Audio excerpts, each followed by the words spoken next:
बच्चे निकाल निकाल कर प्राप्त कर लेते हैं। बोलो सही है कि गलत है? ईमानदारी से बोलना, सही है ना? जितना शिक्षक ज्ञान दे रहे हैं, जितना टीचर ज्ञान दे रहे हैं, आज का बच्चा गूगल और फेसबुक पर दिन भर मोबाइल पर जो टीचर पढ़ाते हैं वो बच्चा उसको सर्च कर कर कर आधे से ज्यादा पढ़ाई तो सोशल मीडिया पर पढ़ लेता है। आधे से ज्यादा पढ़ाई सोशल मीडिया पर पढ़ लेता है। फिर भी हमारे यहां, हमारी भारतीय सभ्यता में, हमारे भारत देश की सभ्यता में हमारे यहां शिक्षक, टीचर शंकर और पार्वती का एक रूप माना गया है। हमारे यहाँ का टीचर, हमारे यहाँ का शिक्षक शिव पार्वती का एक स्वरूप माना गया। क्यों?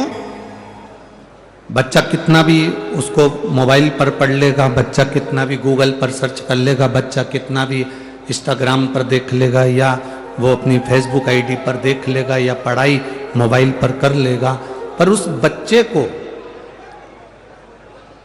एक टीचर की साक्षी जरूरी है। जैसे सनातन हिंदू धर्म में भगवान की साक्षी मूल होती है। आप राम जी का भजन कर रहे हैं तो राम की साक्षी आपके सम्मुख में है। आप भगवान कृष्ण का भजन कर रहे हैं तो भगवान कृष्ण की साक्षी आपके सम्मुख में है। आप देवादिदेव महादेव का भजन कर रहे हैं तो भगवान शंकर की साक्षी आपके हृदय में है। केवल एक सनातन धर्म ऐसा धर्म है, केवल एक सनातन धर्म ऐसा धर्म है जिस धर्म के अंतर्गत आप जिस देवता का स्मरण करते हो उसका प्रतिबिंब आपके मन में, आपके हृदय में और आपकी दृष्टि में रहता है। बाकी के किसी धर्म में आप उसका प्रतिबिंब नजर नहीं कर सकते।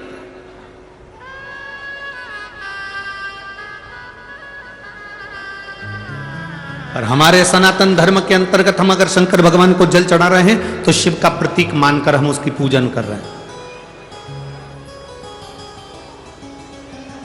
हम बाल गोपाल का अगर पूजन कर रहे हैं तो भगवान राम और कृष्ण का प्रतीक मानकर उनकी पूजन कर रहे हैं। हम दुर्गा भवानी का पूजन कर रहे हैं तो जगत जननी धात्री का प्रतीक मानकर पूजन कर रहे हैं।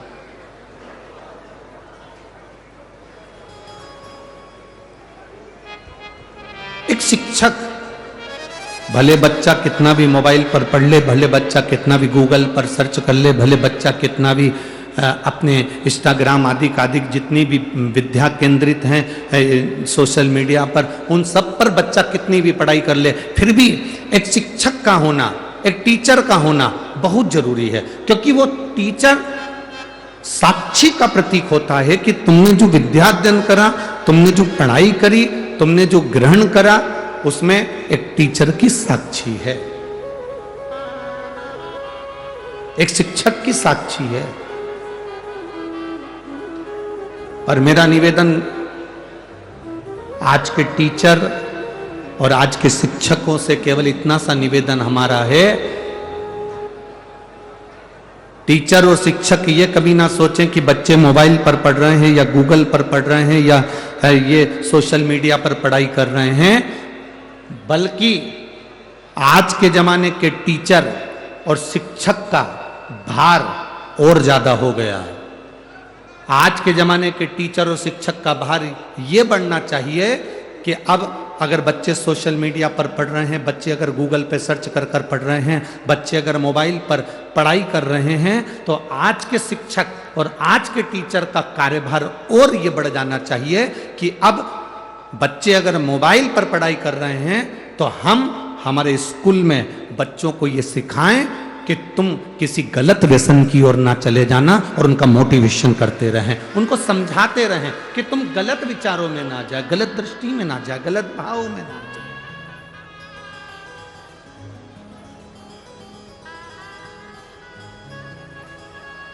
आज बच्चों को सबसे बड़ी जरूरत है उनको समझाने की।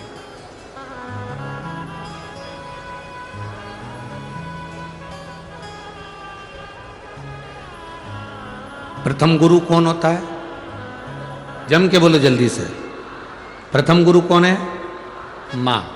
दूसरा गुरु कौन है? पिता। तीसरा गुरु कौन है? शिक्षक। चौथा गुरु कौन है? सतगुरु। पहले नंबर पर है मां। यहां इतनी सारी बुजुर्ग माताएं बैठी हैं, बूढ़ी बूढ़ी माताएं बैठी हैं, वयो माता बैठी हैं, 60 साल से ऊपर वाली भी बैठी हैं, तो 50 साल से ऊपर वाली भी बैठी हैं। हम दूर नहीं जाएंगे।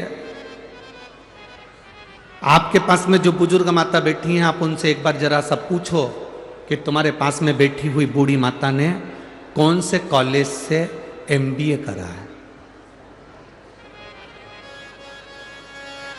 जितनी बूढ़ी माताएं बैठी हैं, इनसे पूछो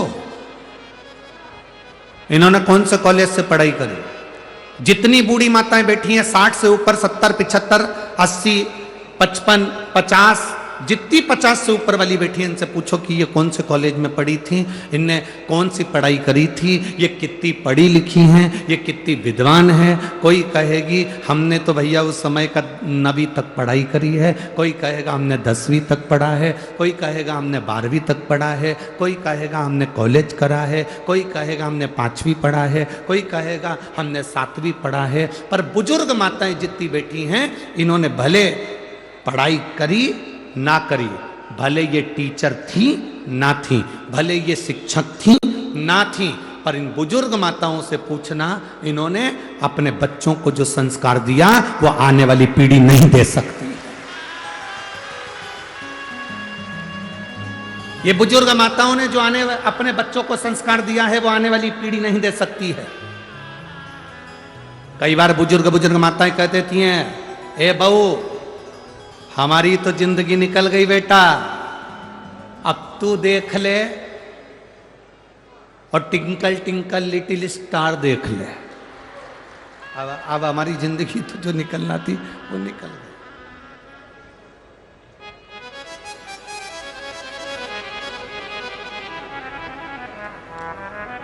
इन बुजुर्ग माताओं ने जो अपने बच्चों को संस्कार दिया, इन बुजुर्ग माताओं ने जो अपने बच्चों को ज्ञान दिया कि बच्चे अपनी माता का आज भी आदर कर रहे हैं। बोलो सही है कि गलत है? बच्चे अपनी बूढ़ी मां का, घर में दादी का, घर में दादाजी का, घर में बुजुर्ग पिता का आदर कर रहे हैं।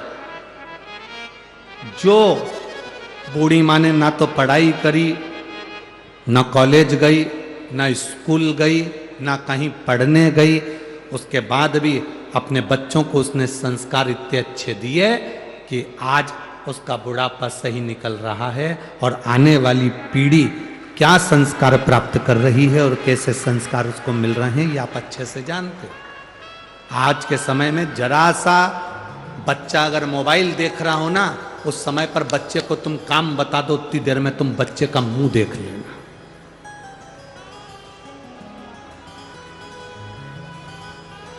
बोलो री जी हो, सही है कि गलत है? इतना सा बच्चा, एक जरा जरा से बच्चों को माताएं हमारे पास में लाती हैं या किसी गुरुजी के पास में जाकर कहती हैं ये बहुत चिड़चिड़ करता गुरुजी, ये ध्यान नहीं देता गुरुजी। छोटे छोटे से बच्चे को देखकर माताएं कहती हैं ये बहुत गुस्सा करता है गुरुजी। इतना सा बच्चा और इतना गुस्सा, इतना सा बच्चा और इतनी चिड़चिड़, कारण क्या है? तुम भी मोबाइल में व्यस्त हो और वो भी मोबाइल में व्यस्त है। ये जितनी बुजुर्ग माताएं बैठी हैं, इन्होंने अपने बच्चों को स्वामी विवेकानंद बनाने का प्रयास करा, रामकृष्ण परमहंस बनाने का प्रयास करा। इन्होंने अपने बच्चों को स्वामी विवेकानंद बनाने का प्रयास करा, रामकृष्ण परमहंस बनाने का प्रयास करा, नामदेव तुकाराम बनाने का प्रयास करा, मीरा कर्माबाई बनाने का प्रयास करा। आज बच्चा जन्म लेता है तो सबसे पहले होड़ लगती है, इसको डॉक्टर बनाना है, इंजीनियर बनाना है, सीए बनाना है, इसको ये बनाना है, इसको वो बनाना है। आप अपने बच्चे को अगर अच्छे से आदमी को आदमी बनाना चालू कर दो तो वो स्वयं डॉक्टर बन जाएगा और इंजीनियर बन जाएगा। आज का व्यक्ति आदमी ही नहीं बन पा रहा, आज का व्यक्ति मनुष्य से मनुष्य ही नहीं बन पा रहा। एक गांव का व्यक्ति एक व्यक्ति गांव में से निकल कर जा रहा था, एक दरवाजे पर पहुंचा, भैया बहुत प्यास लगी है, हमको पानी पिला दो। सेठ जी ने कहा भी कोई हमारा आदमी आने वाला है, वो तुमको पानी पिलाएगा। उसको जाना था, उसने फिर आधे घंटे बाद कहा भैया हमको बहुत प्यास लगी है, हमें पानी पिला दो, हमारा आदमी आता होगा पानी पिलाएगा। उसने फिर कहा भैया मुझे दूसरे गांव जाना है, बहुत प्यास लगी है, पानी पिला दो, हमारा आदमी आएगा वो पानी पिलाएगा। इतने में उस व्यक्ति ने कहा भैया थोड़ी देर के लिए तुम ही आदमी बन जाओ।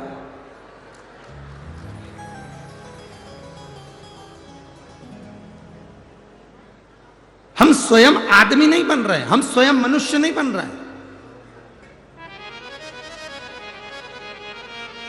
आज के जमाने में व्यक्ति को नेता बनना है, कलेक्टर बनना है, एसपी बनना है, डायरेक्टर बनना है, बहुत कुछ बनना है, पर आदमी नहीं बन पा रहा।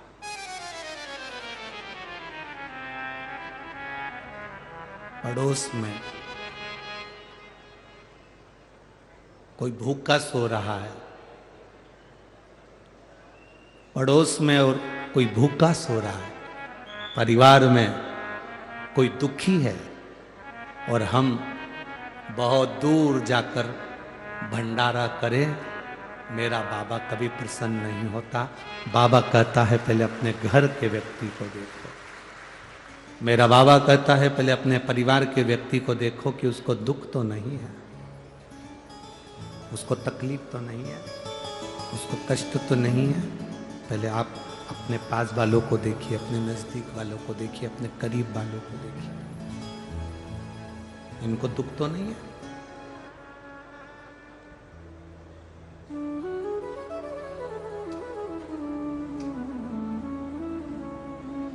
बनो। माँ पहले नंबर का गुरु होती है, प्रथम नंबर का गुरु है माँ, पहले नंबर का गुरु है माँ।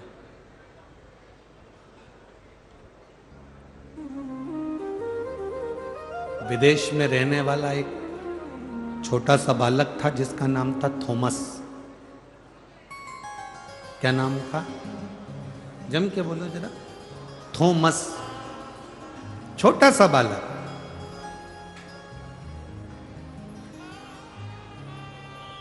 विदेशी स्कूल में विदेश का बालक पढ़ रहा था।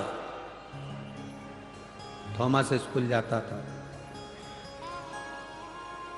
आज प्रिंसिपल ने थॉमस को बुलाया, हाथ में एक पत्र पकड़ा दिया, बंद कर कर लिफाफे में पैक कर कर थॉमस को दे दिया। थॉमस, ये पत्र आप अपनी मम्मी को ले जाकर दे देना। थॉमस, ये पत्र आप अपनी आई को ले जाकर दे देना, अपनी माता को ले जाकर दे देना। थॉमस उस पत्र को लेकर अपनी मम्मी के पास गया, आई के पास गया, मां के पास गया। मां से जाकर कहा, मम्मी प्रिंसिपल ने आपके लिए पत्र दिया। थॉमस ने जब मां को पत्र दिया तो उस पत्र को मां ने पढ़ा।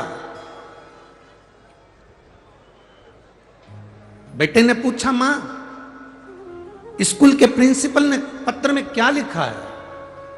मां कहती है, पत्र में लिखा है कि तुम्हारा बेटा बहुत ज्यादा विद्वान है, बहुत विद्वान है तुम्हारा बेटा, इसके लायक हमारे स्कूल में टीचर नहीं है। ये बच्चा इतना विद्वान है कि इसके लायक हमारे पास में टीचर नहीं है। इसलिए आपका बच्चा बहुत ज्यादा विद्वान है, इस बच्चे को आप हमारे स्कूल से निकाल लो, इसकी टीसी ले जाओ और निकाल कर इसको जो विद्वानों का स्कूल हो उसमें इसको भर्ती कराओ, इसको एडमिट करो। अब माँ ने लिफाफा बंद करा, पैक करा, लॉकर में रख दिया ड्रॉज में, और माँ अपने बच्चे से कहती है तेरे लायक वो स्कूल नहीं है क्योंकि तू बहुत विद्वान है, इंटेलिजेंट है, इसलिए अब तू एक काम कर, घर में पढ़। थॉमस घर में पढ़ने लगा। मां पढ़ी लिखी नहीं थी, पर बच्चे के सामने बैठी रहती थी। रसोई घर में रसोई बनाती और भोजन बनाने के बाद अपने बच्चे को टाइम देती। कपड़े धोने के समय पर कपड़ा धोती, अपने बच्चे को समय देती। बच्चे से कहती बेटा पढ़ो, मैं बैठी हूं, तुम जो सुनाओगे मैं सुनूंगी। मां ने अपने बच्चे को आज तक नहीं बताया कि मैं कौन सी क्लास तक पढ़ी हूं, मुझे नहीं मालूम। थॉमस की मां ने एक बार भी नहीं कहा कि मैं कौन सी क्लास तक पढ़ी हूं, तुम पढ़ो और मुझे सुनाओ। थॉमस ने घर में पढ़ना प्रारंभ करा, पढ़ना प्रारंभ करा, पढ़ते पढ़ते अपनी मां को सुनाना प्रारंभ करा। मां समझती थी, नहीं समझती थी, आता था, नहीं आता था, पर मां सुनती थी। सुनते सुनते सुनते सुनते थॉमस बड़ा हो गया, विद्वान हो गया, और बड़ा हुआ, और बड़ा हुआ। समय आया और एक दिन थॉमस की मां शांत हो गई, थॉमस की मां मर गई, और उस थॉमस ने इतना रिसर्च करा, ऐसा वैज्ञानिक बना, जिसने हमारे घर में जो बल्ब लगता है, जो ट्यूबलाइट लगती है, उसकी खोज उस थॉमस ने कर दी। उस थॉमस ने बल्ब की खोज कर दी, ट्यूबलाइट की खोज कर दी, उस लाइट की खोज थॉमस ने करी। अब एक दिन थॉमस अपने घर में घूम रहा था, उसने ड्रॉज खोला, ड्रॉज में से लेटर निकला कि ये तो मेरे प्रिंसिपल ने मेरी मम्मी को दिया था, इस लेटर को मैंने पढ़ा नहीं था, मम्मी बोल रही थी कि इसमें ऐसा ऐसा लिखा है, तू बड़ा विद्वान है और ये स्कूल और टीचर तेरे लायक नहीं है। थॉमस ने उस लेटर को निकाला, उस लिफाफे को खोला, उस पत्र को पढ़ा, तो थॉमस ने पत्र में क्या पढ़ा कि तुम्हारा बच्चा माइंड से कमजोर है, तुम्हारा बच्चा मूर्ख है, इसको कहीं पागल खाने में जमा करिए, ये बच्चा यहां पढ़ने के लायक नहीं है, इसको यहां से टीसी निकालो और कहीं ले जाकर इसको पागल खाने में जमा करो। मां ने उस पत्र को छुपा दिया, और पत्र को छुपाने के बाद मां ने अपने बेटे को उज्जवल बनाने का प्रयास करा, जैसे थॉमस की मां ने उज्जवल बनाने का प्रयास करा, वो उज्जवल तक तुम में आना चाहिए। स्कूल के टीचर कह दें कि तुम्हारा बच्चा नालायक है, स्कूल के टीचर कह दें कि तुम्हारा बच्चा बेकार है, और तुम उसको मान लोगे, और तुम अपने बच्चों को वो उपाधि देने लगते हो कि तुम पढ़ नहीं सकते, तुम्हें ये नहीं आता, तुम्हें वो नहीं आता। बल्कि बच्चों को कहना चाहिए तुझ में वो एनर्जी है बेटा, मुझे विश्वास है कि तेरा मैथ बहुत अच्छा है।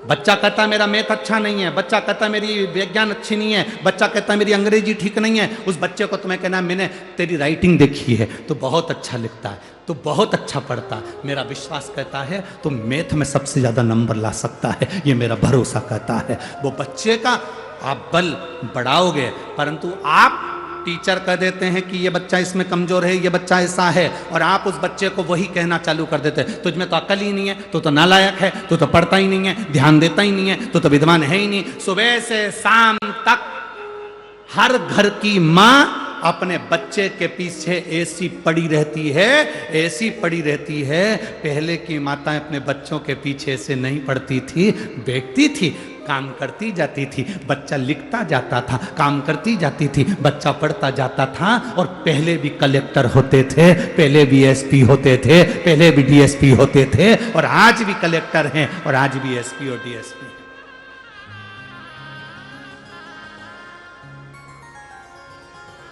हम बच्चों को विद्या थोपे नहीं, हमने अपने बच्चों को विद्या थोप दी। पहले की माताएं विद्या थोपती नहीं थी, उसको अंदर तक प्रदान करती थी, अंदर तक प्रदान करती। हम क्या दे रहे हैं अपने बच्चों को? सुबह से उठती हैं माताएं और चिल्लाना चालू कर देती है, तैयार हो जाओ, स्कूल की वैन आने वाली है, गाड़ी आने वाली है। पहले सुबेरे सुबेरे से आवाज आती थी हरे राम राम राम हरे हरे, हरे कृष्णा। अब सुबह से आवाज आती, उठ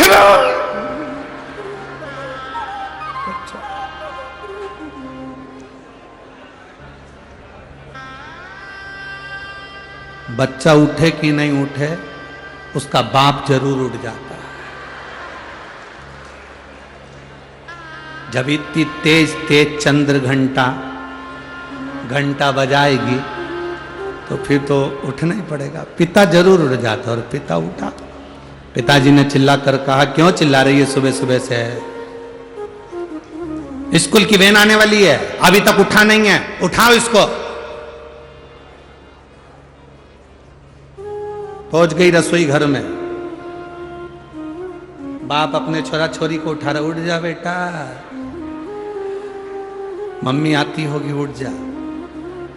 पहले के जमाने में डराते थे, बाऊ आता होगा। आज के जमाने में डराना हो सास को तो कह दो बहू आती होगी, वैसी डर जा बेचारे। अब उठ जा, पिताजी कह रहे मम्मी आएगी, उठ जा। बच्चा उठा, नहाया धोया, स्कूल जाने की तैयारी। किचन में, रसोई घर में घर की माँ काम कर रही है। 25 बार बर्तन को सुबेरे सुबेरे गिरा दिया। सास उठ गई। सास ने कहा, बेटा क्या हो गया? बस इसको स्कूल भेजना, अभी तक नहाया नहीं है। इतने में माँ ने कह दिया, मैं टिफिन बना देती हूँ बेटी, तो एक काम कर, उसको तैयार कर दे, क्योंकि ये तो चाहती यही थी कि डोकरी उठे। चाहती उठी, बनाया टिफिन।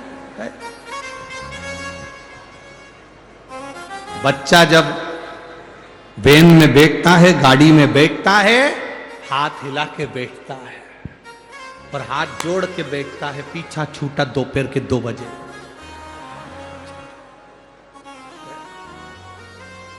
कहां?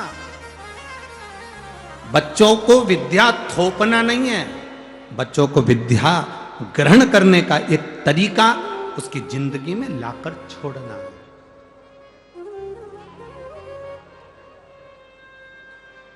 स्कूल कॉलेज में जो तुमने सीखा,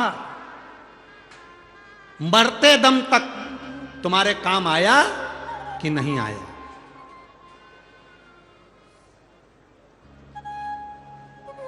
साइन थीटा, कॉस थीटा तुम्हारे काम आया कि नहीं आया? स्कूल में, कॉलेज में जो तुमने सीखा वो तुम्हारे काम आया कि नहीं आया, ये पता नहीं। पर शिव महापुराण की कथा जरूर कहती है, जो तुमने अपने घर में अपनी मां से, अपने पिता से जो संस्कार ग्रहण करे हैं, वो मरते दम तक तुम्हारे काम आते हैं। आखिरी तक तुम्हारे संस्कार तुम्हारे काम आएंगे। आज के समय में शिक्षक का दबाव और होना चाहिए कि हमारे स्कूल के बच्चे, हमारे क्लास के बच्चे, एक टीचर का यह प्रभाव होना चाहिए कि मेरे क्लास के बच्चे, मेरे स्कूल के बच्चे कोई व्यसन में ना जाएं, कोई गलत संगत में ना जाएं। ये बच्चे बहुत जरूरी है हमारा।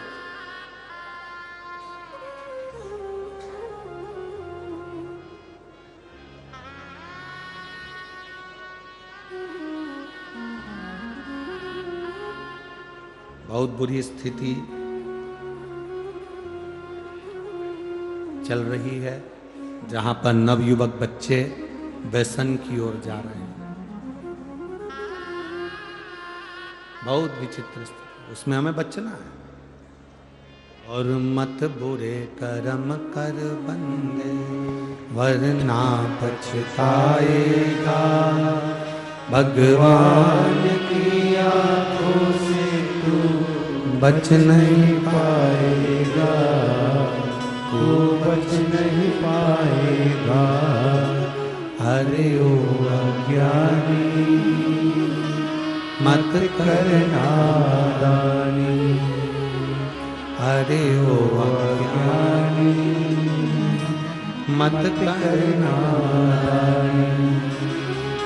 तेरे कर्म का फल भी तो ही पाएगा, जैसा किया तूने तेरे आगे आएगा, मत बुरे कर्म कर बंदे वरना पछताएगा। भगवान की आंखों से तू बच नहीं पाएगा, तू बच नहीं पाएगा।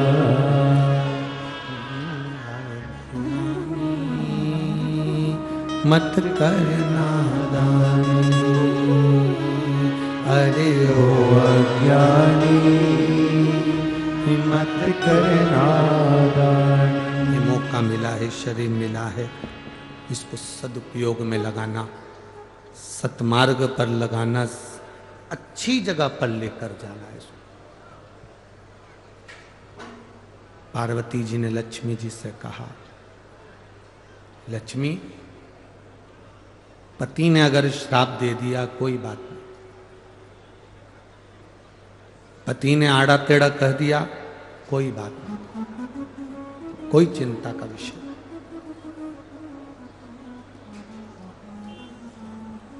सास अपशब्द कह दे, दिल में लेकर कभी मत जाओ। ए मेरी जीजियों,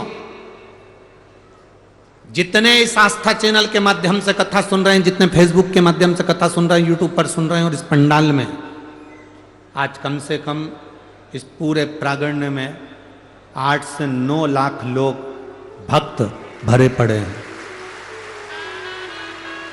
जितने पंडाल के आसपास में हैं उससे ज़्यादा लोग पेड़ों की छांव में, हम कहेंगे लगभग यहाँ से आधा किलोमीटर दूर भी, हम तो चैनल वालों से कहेंगे कि अगर आपको दिखता हो तो यहाँ से वो दूर तक के पेड़ पौधे देख लो।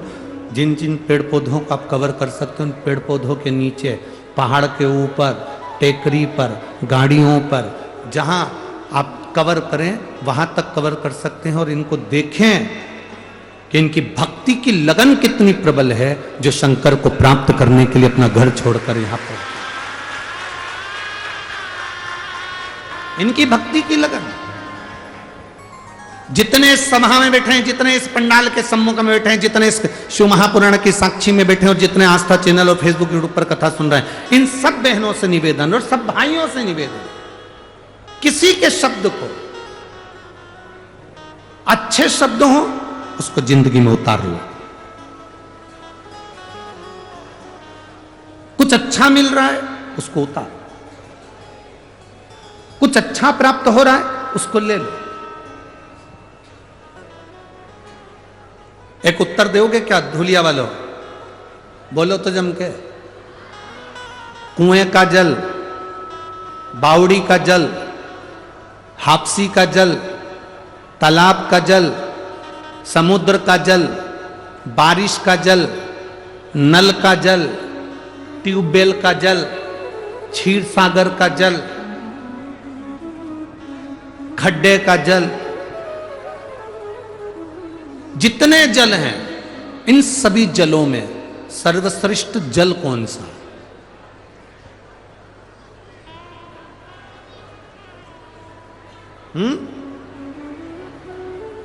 तालाब का जल, बावड़ी का जल, हापसी का जल, ट्यूबवेल का जल, कुएं का जल, बारिश का जल, खड्डे का जल, समुद्र का जल, सागर का जल, कूप का जल, कुएं का जल, इन सभी जलों में श्रेष्ठ जल कौन सा है? अगर आप अंदाजा लगाएंगे तो आपके स्मरण में आएगा, इसमें सर्वश्रेष्ठ जल अगर कोई सा होता है तो वो समुद्र का जल होता है। कारण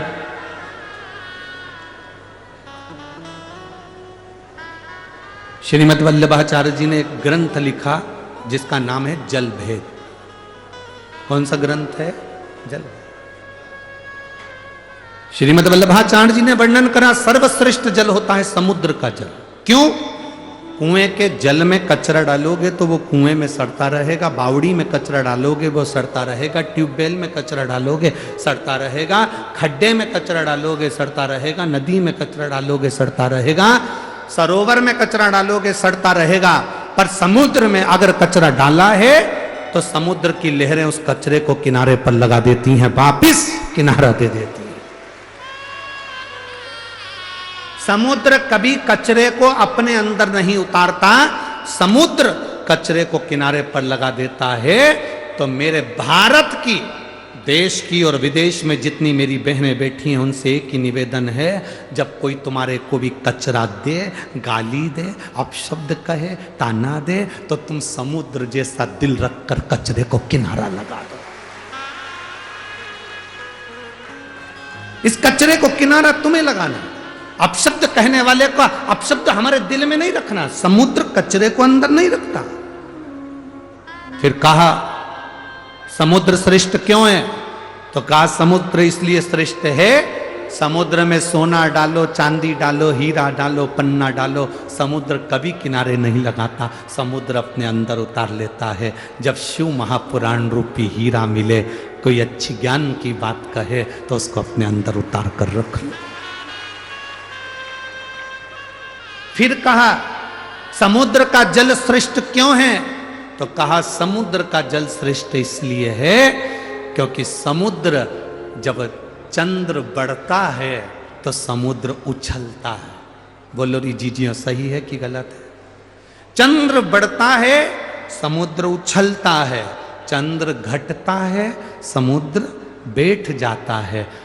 समुद्र से हमें अपने को समुद्र जैसा बनाना है। जब किसी को बढ़ता हुआ देखो तो इतने खुश हो जाओ कि भगवान इसको और ऊपर पहुंचाना, और उन्नति देना।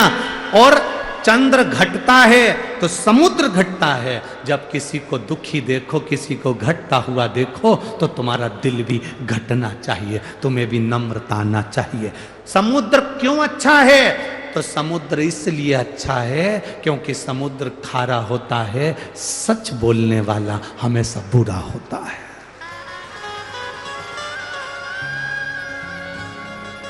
देश विदेश में बैठी हुई मेरी माताओं को, मेरी बहनों को, मेरी जीजियों को, मेरे जीजाओं को, मेरे बच्चों को, मेरी बेटियों को मैं निवेदन करूंगा इस व्यासपीठ से, महालक्ष्मी शिव महापुराण की कथा धूलिया नगर से चल रही है। आज सबसे ज्यादा केस अदालत में, सबसे ज्यादा अगर केस हैं तो प्रॉपर्टी के केस नहीं हैं। आज अदालत में सबसे ज्यादा केस अगर कोई चीज के नहीं, अगर किसी के मर्डर के केस नहीं है, किसी प्रॉपर्टी के केस नहीं है, जमीन जायदाद के केस नहीं है, भाई भाई के केस नहीं है। आज पूरे भारत की अदालत में सबसे ज्यादा केस हैं तो तलाक के केस हैं।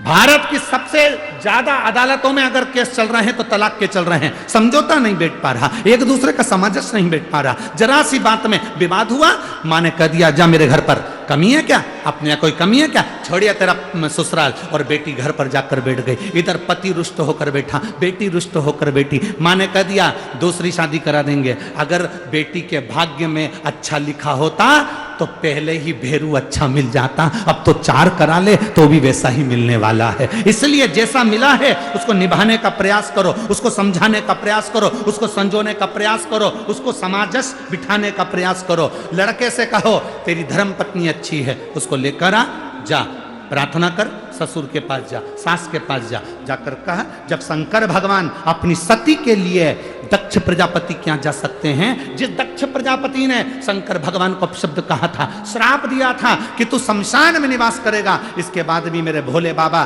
दक्ष प्रजापति के दरवाजे पर जाकर अपने ससुर से बात करते हैं अपनी धर्म पत्नी के लिए। तो तुम अपनी बेटे से क्यों नहीं कहते कुछ नहीं, जाओ लेकर आओ उसको, हो गई ना बात, खत्म करो, लेकर आओ। बेटी को समझाओ कोई बात नहीं, जाओ।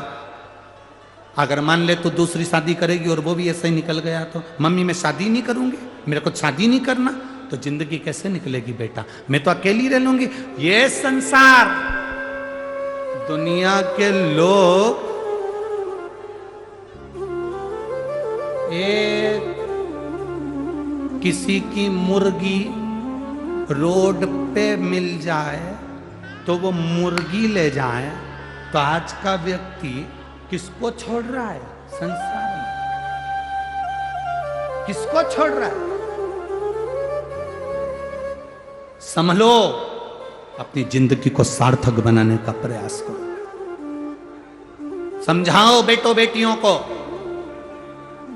ज्ञान दो अपने बच्चों को, भड़काओ नहीं, अपशब्द मत कहो, ताना मत दो, समझाने का प्रयास करो। हो सकता है बेटा जिंदगी में यही लिखी हो, किस्मत में ऐसा लिखा हो, भाग्य के आगे किसकी चली। समझाओ। हम समझाते नहीं हैं, हम उल्टा अग्नि में घी और डाल देते। मत जा तू तो, रहने दे, अच्छा है, क्या करेगी जाके, क्या करेगा जाके, हम उल्टा और घी।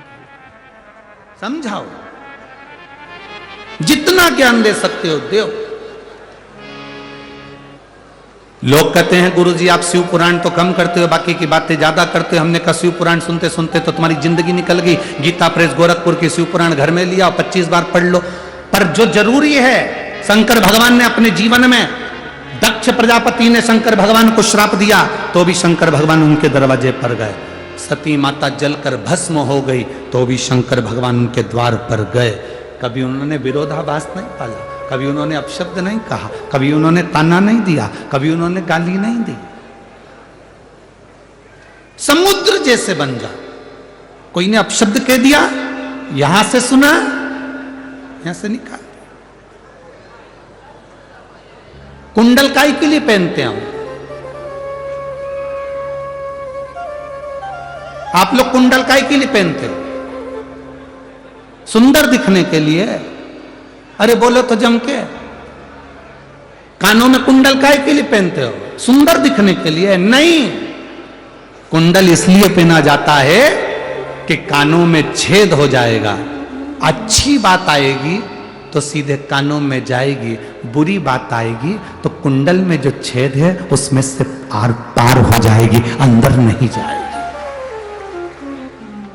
अपने भीतर हम क्यों लेकर जाएं अपशब्दों को? अपने भीतर हम क्यों लेकर जाएं आड़ी तड़ी बातों को? कुछ श्रेष्ठता लेकर जाएं, कुछ अच्छा लेकर जाएं। लक्ष्मी, पार्वती जी कह रही हैं अपने पति ने तुम्हें श्राप दे दिया और तुम दुखी हो गई। दुख नहीं, अगर अब शब्द किसी ने कहा है, ताना किसी ने दिया है, गाली किसी ने दी है, आड़ा टेढ़ा किसी ने बोला है, तो उसका जवाब देवाधिदेव महादेव ने दिया है। एक पत्र आया है, देखिए।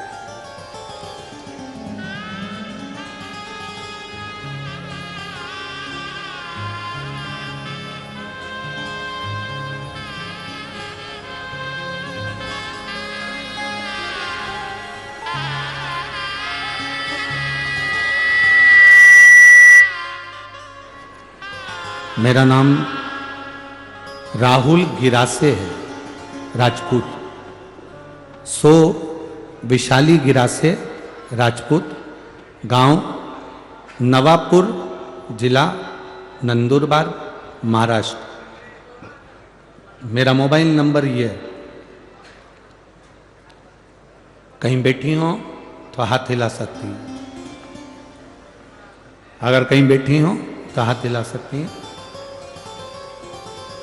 श्री राहुल गिरासे, सो विशाली गिरासे, नवापुर, जिला नंदुरबार, महाराष्ट्र। मोबाइल नंबर ये है। कहीं बैठी हैं? अच्छा ठीक है, हाथ हिला दो एक बार। हाँ ठीक ठीक है, दिख है। गुरुजी, मेरी बेटी धृति की उम्र 5 महीने है। 2 महीने पहले 25 जुलाई को मेरी बेटी धृति के ब्रेन में इन्फेक्शन हो गया। कई लोगों ने उसको ब्रेन हेमरेज कहा। अब बेटी 5 महीने की है, 2 महीने की बेटी का ब्रेन खराब हो जाना, ब्रेन हेमरेज हो जाना या ब्रेन में पस पड़ जाना, नसें काम नहीं करना, पूरा मेरी बेटी ने काम करना बंद कर दिया, उसका दिमाग काम नहीं करता था। तो मेरी बेटी जब 2 महीने की, उसको ले जाकर हॉस्पिटल में भर्ती करा। डॉक्टरों ने उसका ब्रेन खराब बता दिया, उसका ब्रेन में ट्यूमर टाइप का बता दिया। उसको एडमिट करा, उसका ब्रेन काम करना बंद कर दिया तो उसको वेंटिलेटर पर डाल दिया।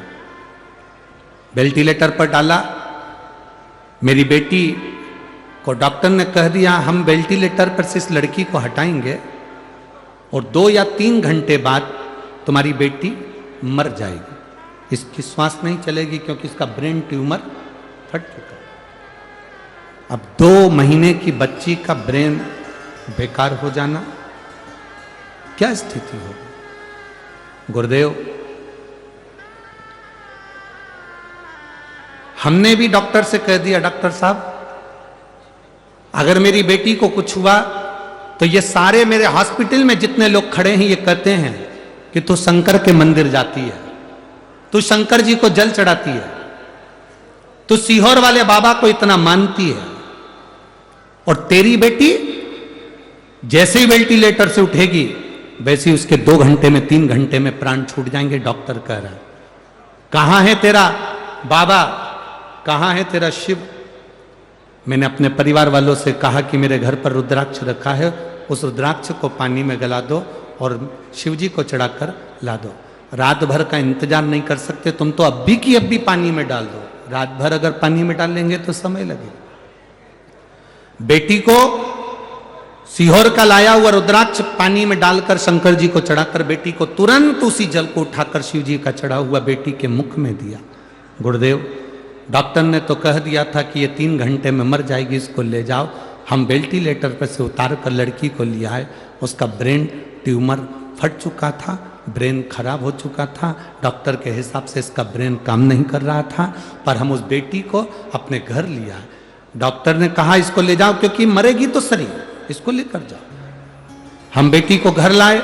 हर 10 मिनट में हमने बेटी को रुद्राक्ष का जल दिया और बाबा से कहा, वो सीहोर वाला महाराज कथा में कहता है कि तेरे पर कर अगर है भरोसा कभी टूटता नहीं है। अगर वो कहता है तो शिव कहता है बाबा टूटने मत देना। आज मेरी बेटी गुरुदेव बाबा की कृपा से पूर्ण तरह से स्वस्थ है, उसका ब्रेन काम कर रहा है और मेरी बेटी मरी नहीं। मैं उसको लेकर आई हूं। बच्ची को लाई हो, थोड़ा सा ऊंचा कर दो। चैनल वाले उसको क्लोज कर आस्था चैनल पर और उस पर दिखा सकते हैं।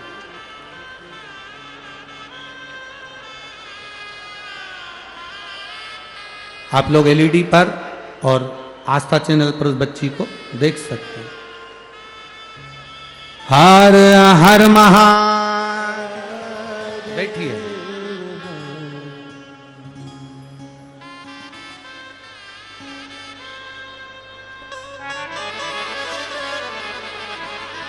हमारे बीच में महाराष्ट्र शासन के कैबिनेट मंत्री, धुलिया के पालक मंत्री माननीय श्री गिरीश भाऊ महाजन जी यहाँ पधारे हुए हैं। एक बार जोरदार ताली बजाकर उनका स्वागत, वंदन, अभिनंदन। बहुत बहुत साधुवाद है जो भगवान देव अधिदेव महादेव की पवित्र कथा का लाभ आप ले रहे हैं, उसके लिए साधुवाद। शिव है वो।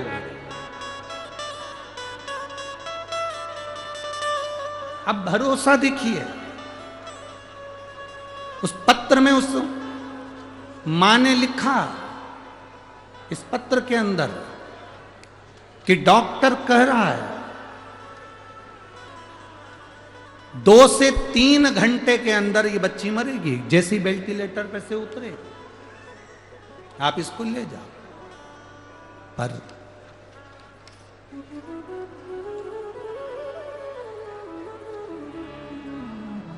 शंभु शरणे मांगो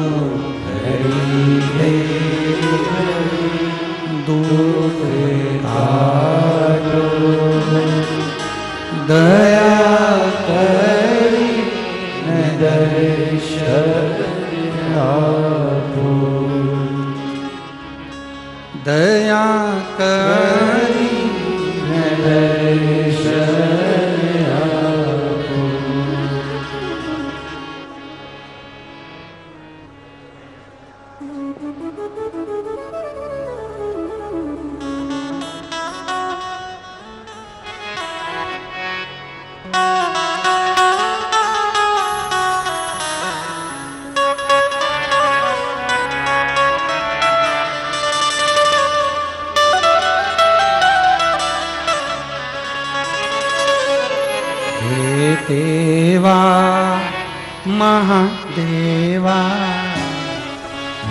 आप भी बोलो एक बार, पहले आप लोग भी बोलेंगे साथ में, उसके बाद मैं भजन।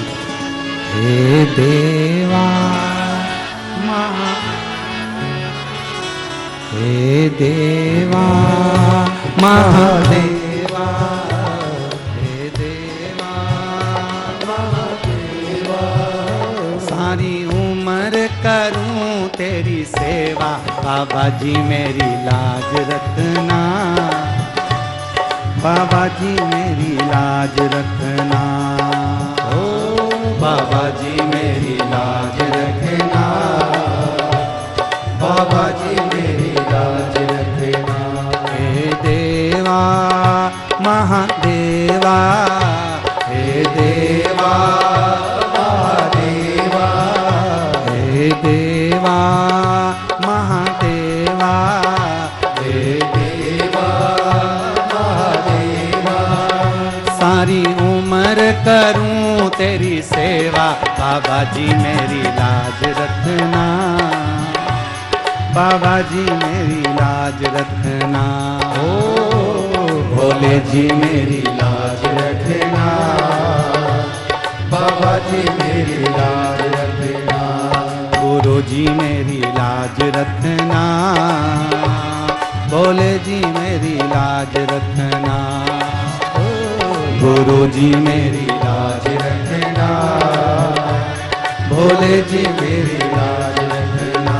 हाँ देवा मेरे देवा, हाँ देवा महादेवा, हाँ देवा महादेवा, महादेवा महादेवा, सारी उम्र करूं तेरी सेवा, बाबा जी मेरी लाज रखना, भोले जी मेरी लाज रखना, बाबा जी मेरी लाज रखना, भोले जी मेरी लाज रखना। शंभो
जटा में गंगा निकली, तेरी गंगा में गंगा निकली, तेरी जटा से गंगा निकली, तेरी जटा से गंगा निकली। सब भगत लगा रहे गोता, बाबा जी मेरी लाज रखना, गुरु जी मेरी लाज रखना, बाबा जी मेरी लाज रखना, गुरु जी मेरी लाज रखना।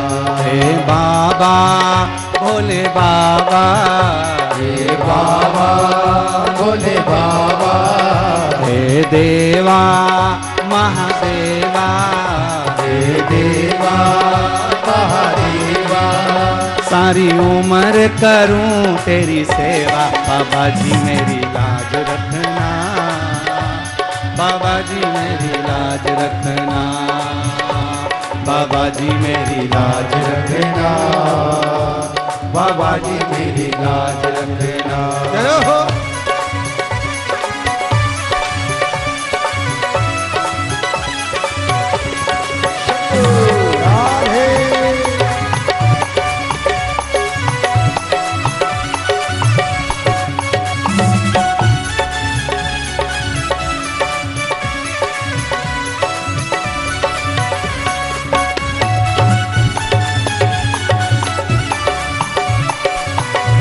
हरि बोल।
माथे पे चंदा विराजे, तेरे माथे पे चंदा विराजे, तेरे माथे पे चंदा विराजे, तेरे माथे पे चंदा विराजे। सब जग तो करे उजियाला, बाबा जी मेरी लाज रखना, भोले जी मेरी लाज रखना, ओ बाबा जी मेरी लाज रखना, भोले जी मेरी लाज रखना। हे देवा महादेवा, हे देवा महादेवा, हे देवा महादेवा, हे देवा महादेवा। सारी उम्र करूं तेरी सेवा, बाबा जी मेरी लाज रखना, भोले जी मेरी लाज रखना, बाबा जी मेरी लाज रखना, भोले जी मेरी लाज रखना। हे देवा महादेवा, हे देवा महादेवा, ओ बाबा भोले बाबा, ओ बाबा भोले बाबा, हे देवा महादेवा, हे देवा महादेवा। सारी उम्र करूं तेरी सेवा, बाबा जी मेरी लाज रखना, भोले जी मेरी लाज रखना, बाबा जी मेरी लाज रखना, बाबा जी मेरी लाज रखना।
हो।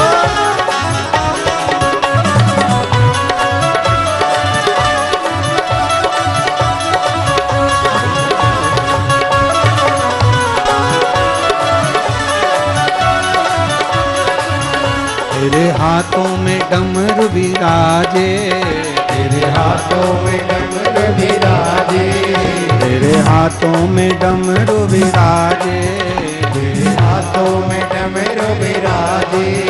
वो सबका कष्ट मिटावे, बाबा जी मेरी लाज रखना, भोले जी मेरी लाज रखना, बाबा जी मेरी लाज रखना, भोले जी मेरी लाज रखना।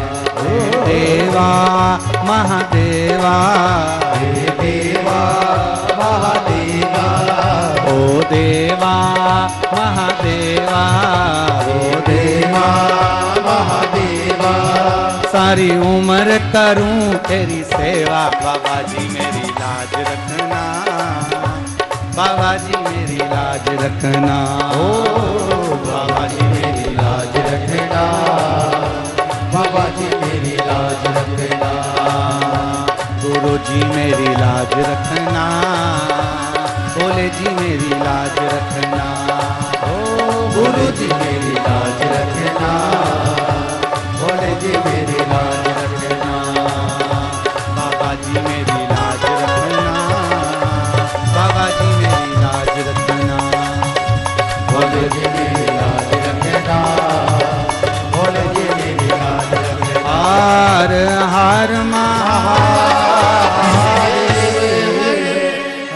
अपने स्थान पर बैठकर भगवान देवाधिदेव महादेव से अपने मन की बात बड़े भाव के साथ दिल से प्रार्थना करिए। जहाँ जगह मिले वहाँ बैठकर भगवान देवाधिदेव महादेव से अपने मन की बात बड़े भाव के साथ करिए।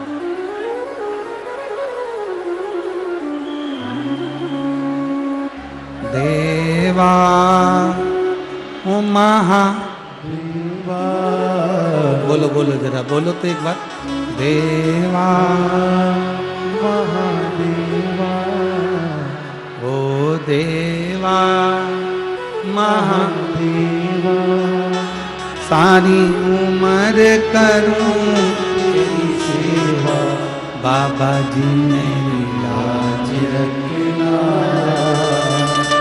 गुरु जी मेरी लाज रखना, भोले जी मेरी लाज रखना, बाबा जी मेरी लाज रखना।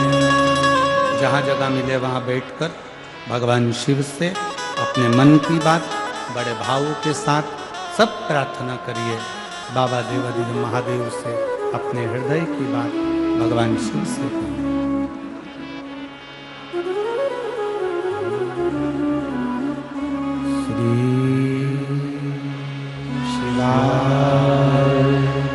नमस्तु श्री शिवाय, नमस्तु श्री शिवाय, नमस्तु श्री शिवाय, नमस्तु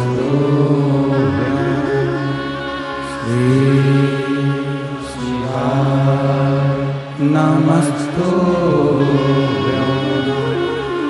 भोला सब दुख काटो भारा, ओ भोला सब दुख काटो भारा, शिव शंकर जपो तेरी माला,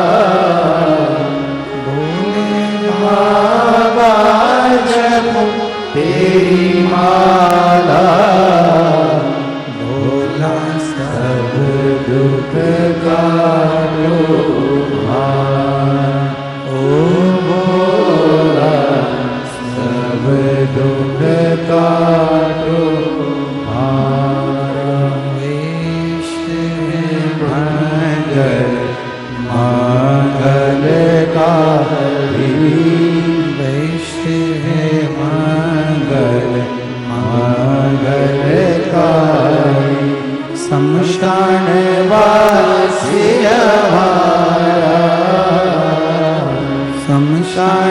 वासी हमारा, ओ भोला सब दुख काटो तुम्हारा, ओ भोला सब दुख काटो तुम्हारा। शिव कथा कह रही है, लक्ष्मी जी को पार्वती मैया समझा रही है। कभी किसी की गलत बातों को अंदर मत जाने दो। फिर कहा, जब अपने को लगने लगे कि अपन बहुत दुखी हैं, लक्ष्मी आपको लग रहा है कि आप दुखी हैं, परमार्थ का कार्य करना प्रारंभ कर दो।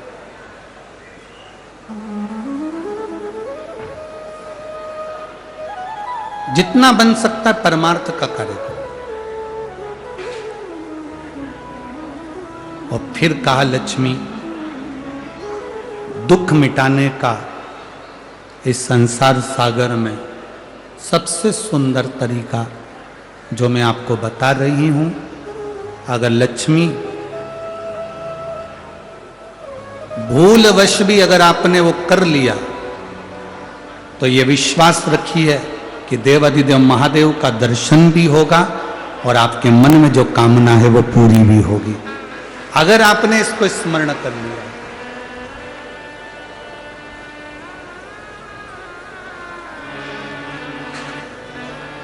लक्ष्मी जी ने हाथ जोड़कर निवेदन करा, पूछा, मैं अंदर से बड़ी दुखी हूं, बहुत तकलीफ है, बहुत कष्ट है, बहुत ज्यादा दुख है, कष्ट है।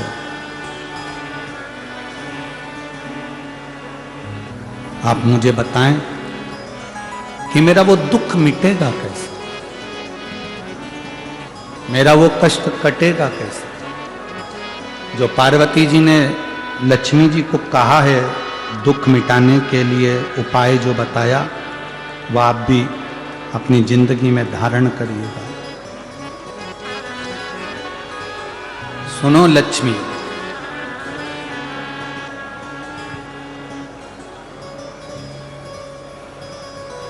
तुमने जो पार्थिव शिवलिंग का निर्माण करा था, उस पार्थिव शिवलिंग पर आपके अश्रु गिरे,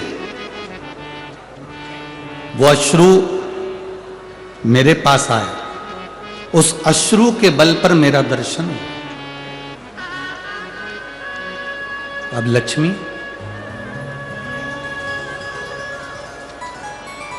इस संसार सागर में भूमंडल पर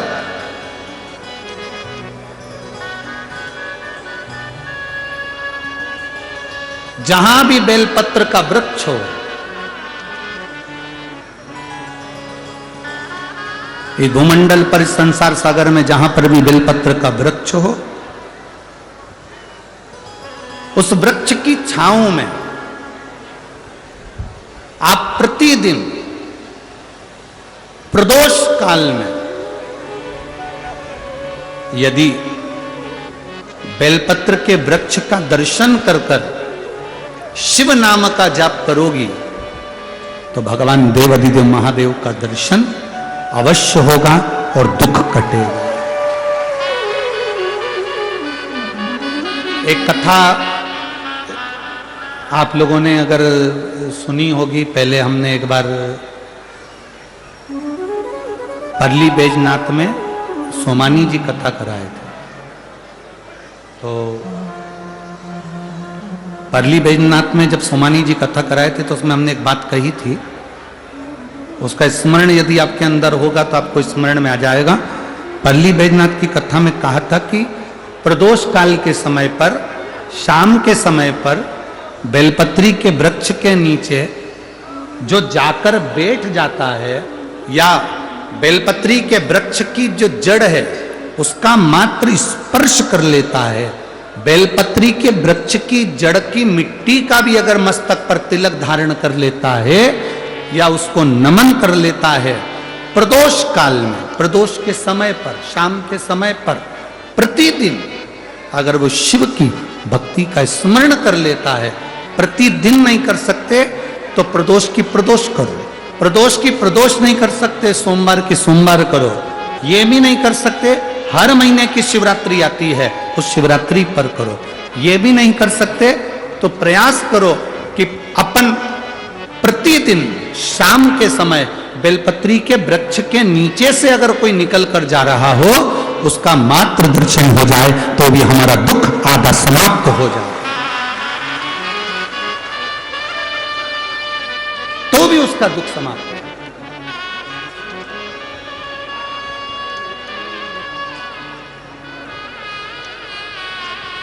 शंभु शरणे मांगो हरि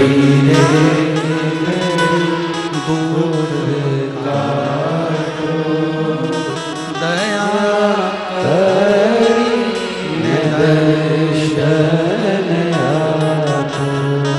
ये दुख समाप्ति का सबसे मूल केंद्र बिंदु है।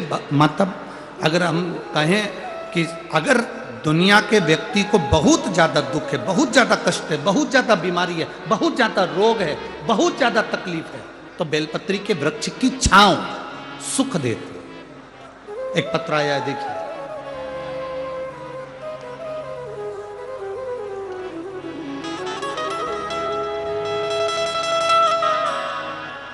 सुनंदाबाई रमेश जी पाटिल,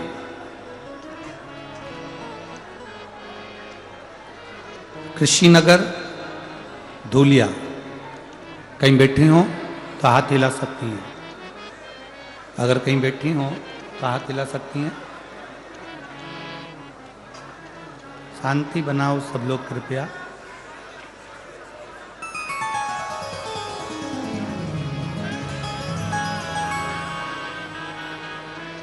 सुनंदाबाई रमेश जी पाटिल,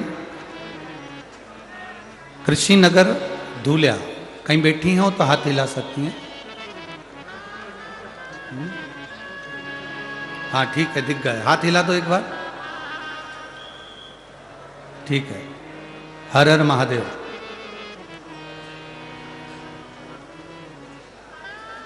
सुनंदा जी आप ही खुद हैं? स्वयं आई हैं? हाथ हिलाओ।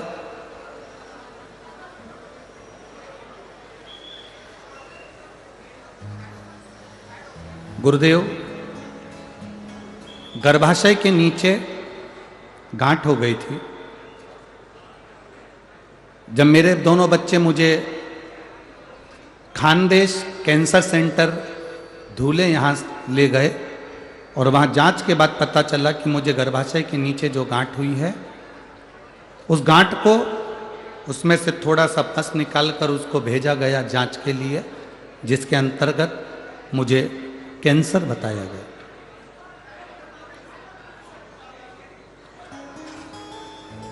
अब कैंसर की गांठ गुरुदेव बताया गया। इस रिपोर्ट के बाद मेरे बच्चों ने और मेरी ननंद ने, नंदोई ने, हमारे फैमिली डॉक्टर को दिखाया और उन्होंने भी एक दो हॉस्पिटल में हमारी जांच कराई, जिसके अंतर्गत हमें कैंसर बताया। फिर टाटा हॉस्पिटल मुंबई गए, जहाँ पर बच्चों ने मुझे दिखाया तो वहाँ पर भी कैंसर था। बच्चों की आंखों में आंसू भर गए। उपचार चालू करा। 3-4 बार टाटा हॉस्पिटल में हमने चक्कर लगाया, रेडिएशन केमो के लिए नंबर लगाया, पर हमारा नंबर नहीं लगा। तब हम वहाँ से ठाणे आ गए और वहाँ पर आने के बाद हम वहाँ से वापिस डॉक्टर से पूछ कर कि हमारा कीमो नहीं हो रहा है, थेरेपी नहीं हो रही, हम वापिस अपने गांव जाएं। हम डॉक्टर से मिलकर वापिस अपने गांव आ गए और गांव आए। अब कैंसर तो हर जगह पर बताया गया, अब करें तो करें क्या। तब किसी ने कहा पशुपतिनाथ का व्रत करो, शिवजी पे चढ़ा हुआ जल पीना प्रारंभ करो। और गुरुदेव, उसी दरमियान मेरी बेटी मुझे शंकर जी के मंदिर ले जाती, मंदिर में ले जाकर मुझे बिठा देती, मैं नंदी के पास में बैठकर बाबा से प्रार्थना करती, ये कहाँ की बीमारी दे दी तूने बाबा, मुझे कैंसर बता दिया, अब करूं तो करूं क्या, कीमो मेरा हो नहीं रहा क्योंकि वहां नंबर नहीं लग रहा, मैं वापिस आ गई हूं और बाबा अब ठीक करेगा तो तू करेगा। मैंने कथा में सुना है बाबा तू सबकी बीमारी ठीक करता है तो मेरी भी करेगा। पशुपति व्रत करे, शिवजी पे चढ़ा हुआ जल पीना प्रारंभ करा, बेलपत्री खाना प्रारंभ करी और नंदी के पास बैठती। आपने कहा था गुरुजी की बेलपत्र के वृक्ष के नीचे प्रदोष काल में बैठकर जो बोला जाता है बाबा वो सुनता है। मैं बेलपत्र की वृक्ष की छांव में बैठ जाती, वहां की मिट्टी मेरे पेट पर लगा लेती, बाबा को प्रार्थना करती, दिया लगाकर वापिस आ जाती। बाबा की मैं क्या गुणगान करूं गुरुदेव। 4/10/2023 को हम वापिस टाटा हॉस्पिटल में दिखाने के लिए मुंबई गए और जो जांच वापिस चालू हुई उसमें मेरा कैंसर समाप्त हो चुका था। यह शिव सुनंदाबाई रमेश पाटिल कृषि नगर धूलिया, मेरा मोबाइल नंबर ही है। बैठिए बहन। हर हर महा शिव तत्व इसको का। आपका जो विश्वास है, आपका जो भरोसा है, आपकी जो दृढ़ता है वो सुख है।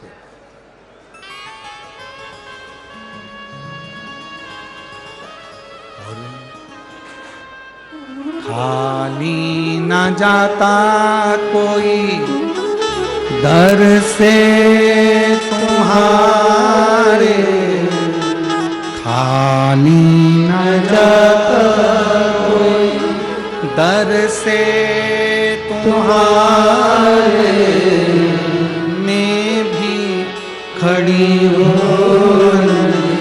बाहर बसाए, अपने लगे से लगा लो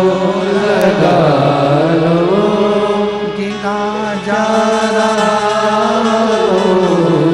उठा लो भोले अपने दर से अब तो न टालो, गिरी जा रही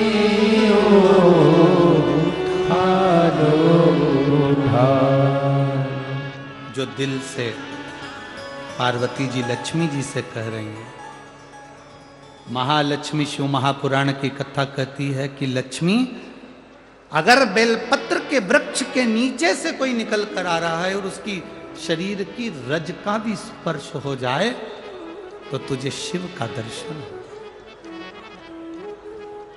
मेरी जीजियों, मेरे जीजाओं, मेरी बेटियों, मेरे भाई, तुम कंपटीशन एग्जाम में बैठ रहे हो, पढ़ाई कर रहे हो, तैयारी कर रहे हो, गवर्नमेंट जॉब की तैयारी कर रहे हो। ये जितने पत्र यहाँ पर रखे हैं, जितने पत्र यहाँ पर हैं, इस चौकी के नीचे भी जितने पत्र रखे हैं, यहाँ पर भी जितने पत्र रखे हैं, आप उन पत्रों में से सारे पत्र निकाल कर देखना। जिन जिन बेटियों ने गवर्नमेंट जॉब की तैयारी करी और शंकर भगवान पर भरोसा कर कर और अपना कर्म पूरा कर कर एग्जाम दिया, उनकी नौकरी लगी। कम से कम इसमें से 70% पत्र ऐसे हैं जिसमें नौकरियां लगी, जहां बच्चों को सुख का अनुभव हो।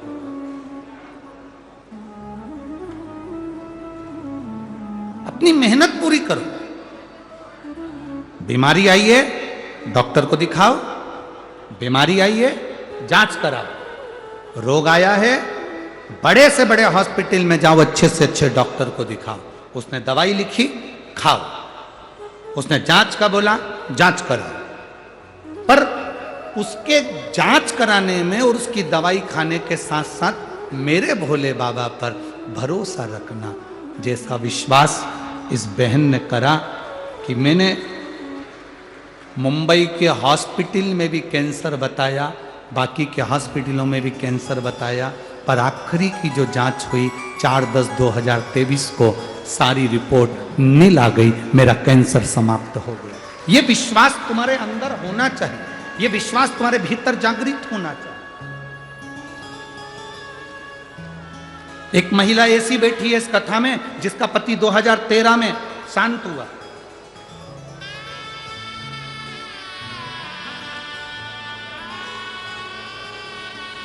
जिसका पति 2013 में शांत हुआ।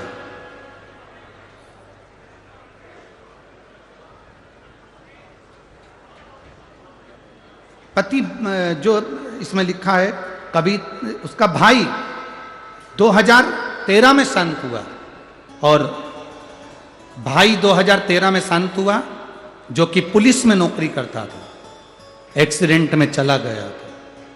उस 2013 में गए हुए भाई के जाने के बाद उसके घर के किसी व्यक्ति को नौकरी नहीं मिली। 2013 में शांत हुआ, पत्नी को भी नौकरी नहीं मिली, परिवार के किसी व्यक्ति को नौकरी नहीं मिली। तब मैंने अपने भाई की धर्मपत्नी को कहा, मेरी भाभी को, भाभी एक बार प्रदोष काल में शाम के समय बेलपत्री के पेड़ के नीचे जाके बैठकर श्री शिवाय नमस्तुभ्यम का जाप करो, शंकर भगवान का पशुपति व्रत करो। मेरी भाभी ने व्रत करा और 20 साल के बाद नौकरी मिली। 2023 में वो नौकरी प्राप्त हुई। 2013 में मरा। पत्र लिखा है कविता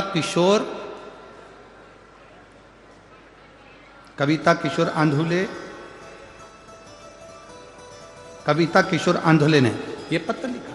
अब जरा विचार करिए कि हम अगर शिव पर भरोसा करते हैं, भगवान शंकर की भक्ति करते हैं, तो दृढ़ता क्यों नहीं बनती? कोई कहता है कि भगवान शंकर की पूजन तो ब्राह्मण करते हैं, कोई कहता है कि वैश्य करते हैं, कोई कहता है क्षत्रिय करते हैं, कोई कहता है शूद्र करते हैं। शिव महापुराण की कथा कहती है जिसको सब ठुकरा देते हैं उसका एक है, वो देव अधिदेव महादेव। राम जी के मंदिर के पट बंद हो जाते हैं एक समय में। तुम्हारे यहां बंद होते कि नहीं होते वो मालूम नहीं, बोलो होते कि नहीं होते? कृष्ण भगवान के मंदिर के पट बंद हो जाते हैं एक समय में,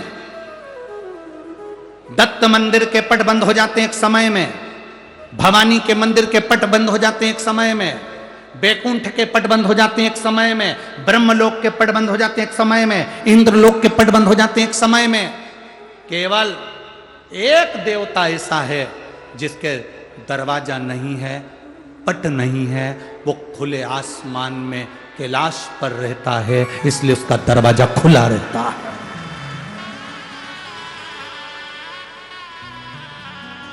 लोग कहते हैं ब्राह्मण अलग, कोई कहता है ब्राह्मण हम उच्च हैं, कोई कहे वैश्य उच्च है, कोई कहे क्षत्रिय उच्च है, कोई कहे शूद्र उच्च है। मेरे राम जी महाराज ने पृथ्वी पर प्रकट हुए थे तो मेरे राम जी के जन्म के समय पर 4 हाथ थे। कितने हाथ थे? जम के बोलो जरा। 4। आप लोग स्तुति गाते हैं, भय प्रगट कर पाला दीन दयाला, उसको पढ़िएगा। माता पुनि बोली सोमति डोली तजऊ तात ये रूपा। ये रूप नहीं चाहिए 4 हाथ का। आयुध 4। मेरे राम जी प्रकट हुए उनके 4 हाथ थे। मेरे भगवान कृष्ण पृथ्वी पर प्रकट हुए उनके 4 हाथ थे। पर माता देवकी ने कह दिया 2 हाथ का पुत्र चाहिए। कौशल्या जी ने कह दिया 2 हाथ का पुत्र चाहिए। राम जी के जन्म के समय पर 4 हाथ इसलिए थे क्योंकि राम जी का एक हाथ ब्राह्मण है, दूसरा हाथ वैश्य है, तीसरा हाथ क्षत्रिय है, तो चौथा हाथ शूद्र है।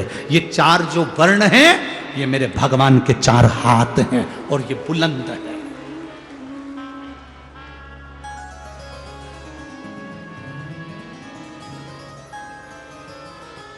जो दुनिया में जितनी जातियां हैं, दुनिया में जितनी समाजें हैं,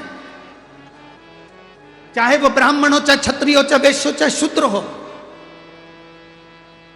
इन सब का अगर कोई देवता है तो केवल एक देव अधिदेव महादेव है। अब दुनिया के लोग भटका रहे हैं, अब दुनिया के लोग भ्रम उत्पन्न कर रहे हैं। उन्होंने कह दिया भगवान को मत भजो, अगरबत्ती मत लगाओ, दिया मत लगाओ, मंदिर मत जाओ, तिलक मत लगाओ, चोटी मत रखो, गले में रुद्राक्ष मत पहनो, तुलसी की माला मत पहनो। मेरी जीजियों और मेरे जितने भाई बैठे हैं, आप सबसे निवेदन है, अपने गांव में, नगर में शंकर का एक ओटला हो, मंदिर हो, शंकर का शिवलिंग हो। पूरा गांव के लोगों से कहो तुम कितने भी बढ़ जाना पर अपने बाप को मत भूल जाना, शंकर को जल जरूर चढ़ाना। अपने पिता को मत भूलो जो तुम्हारा पिता है, अपने बाप को मत भूलो जो तुम्हारा पिता है, वो शिव देवाधिदेव महादेव है।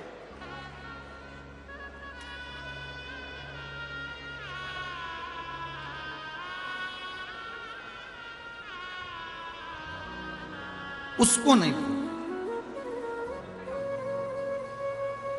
कैसे भूल सकते? वो करुणा इतनी करता है, शिव है, कृपा सागर कहते हैं उसको, करुणा सागर कहते हैं उसको। जब आप लोग अभी ये कथा तो कल सुबेरे 8 बजे से 11 बजे तक धुलिया में हो जाएगी, महाराष्ट्र की इस पवित्र भूमि पर। कल की कथा टीवी पर 1 बजे नहीं आएगी, कल की कथा टीवी पर 2 बजे आएगी। 2 बजे का इसलिए रखा क्योंकि हमेशा लोग कहते हैं हम कथा सुनकर जाते हैं, जब तक घर ही नहीं पहुंच पाते हैं, ट्रैफिक में रहते हैं। तो कथा का 1 घंटा समय बढ़ाकर कथा कल कितनी बजे टीवी पर आएगी? 2 बजे। और यहाँ कितनी बजे होगी? धुलिया में कितनी बजे है? सुबह 8 बजे से 11 बजे तक।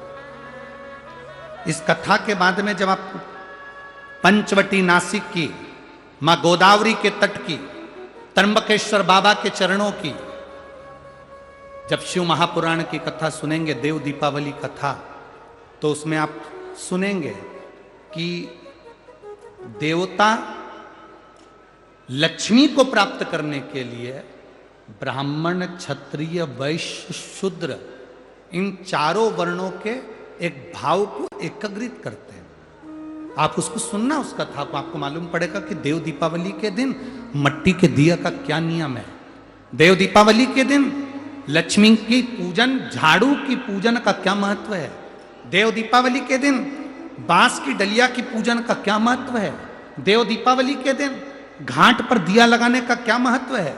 देव दीपावली के दिन शंकर के मंदिर के आगे और आंवले के वृक्ष के नीचे दीपक लगाने का क्या फल है।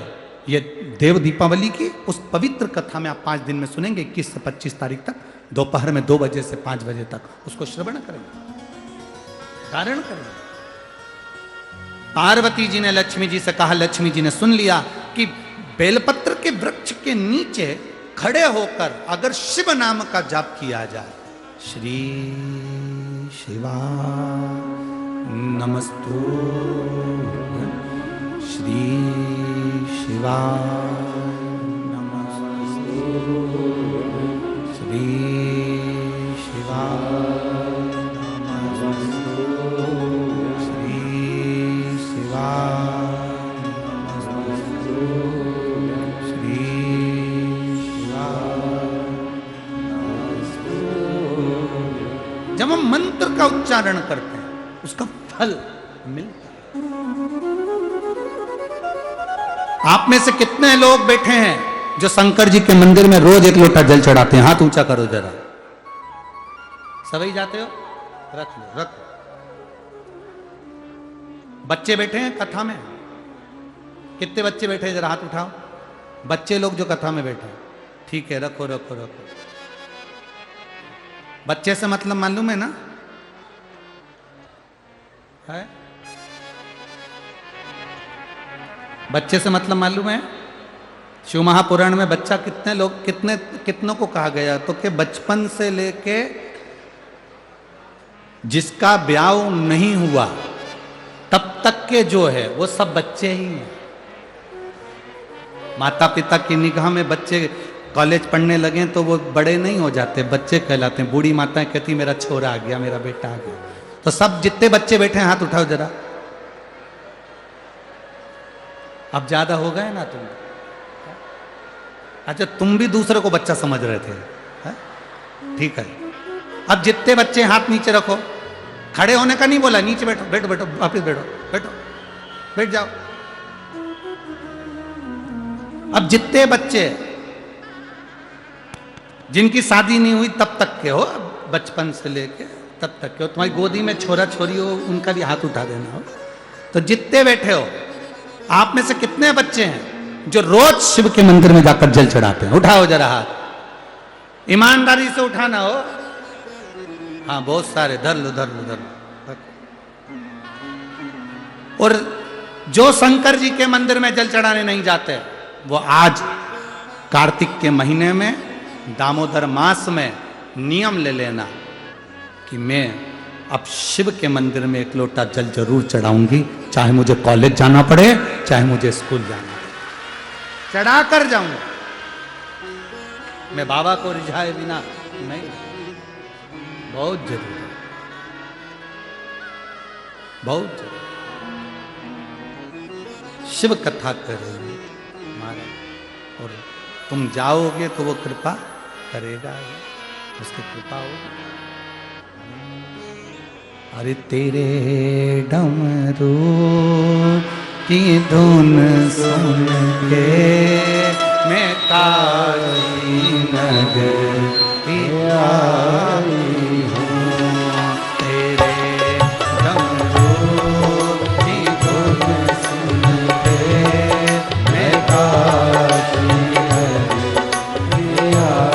आई हूँ। मैं काशी नगर आई हूँ। मैं काशी नगर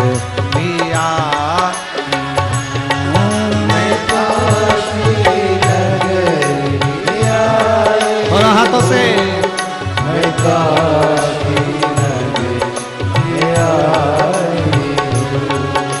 हमारा निवेदन आस्था चैनल से जितने लोग बाहर हैं, ग्राउंड के बाहर जहां जहां हैं, सबका दर्शन अवश्य कराएं।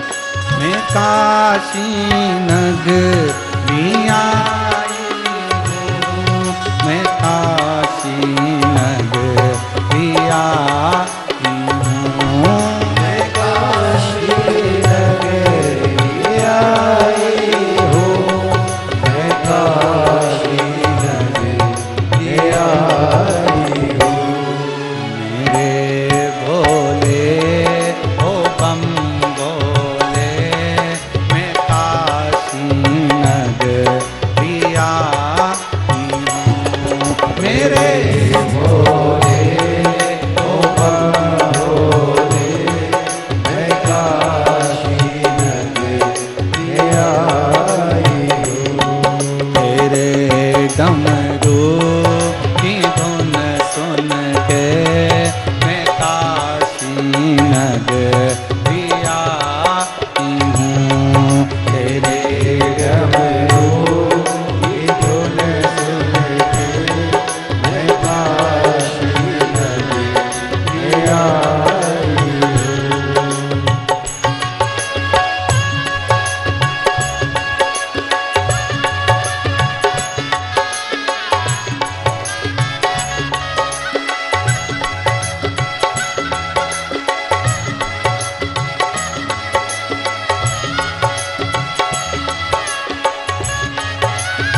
गंगा में नहाने को मैं काशी नगरिया की हूँ। उसी गंगा में नहाने को मैं काशी नगरिया आई हूँ।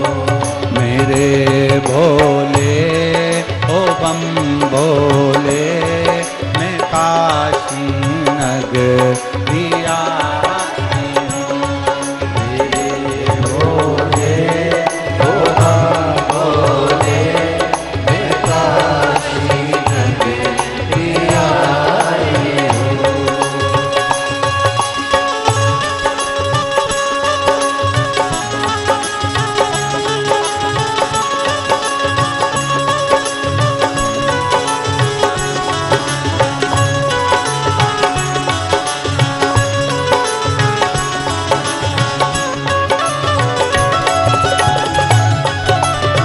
जय हो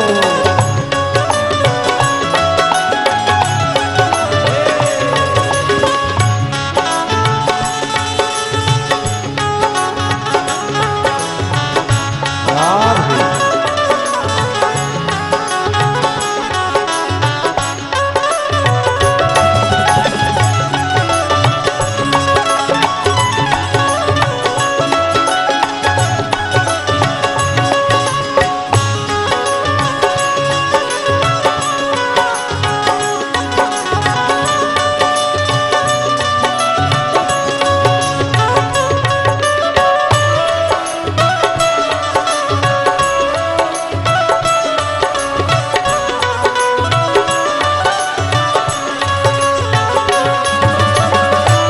शंभो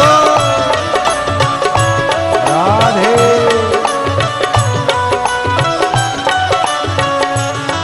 सुना है हमने ओ भोले तेरी काशी में मुक्ति है।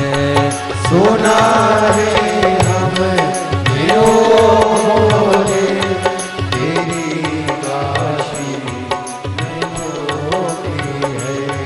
सुना है हमने ओ भोले तेरी काशी में मुक्ति है। सुना है हमने ओ भोले तेरी काशी में होती है।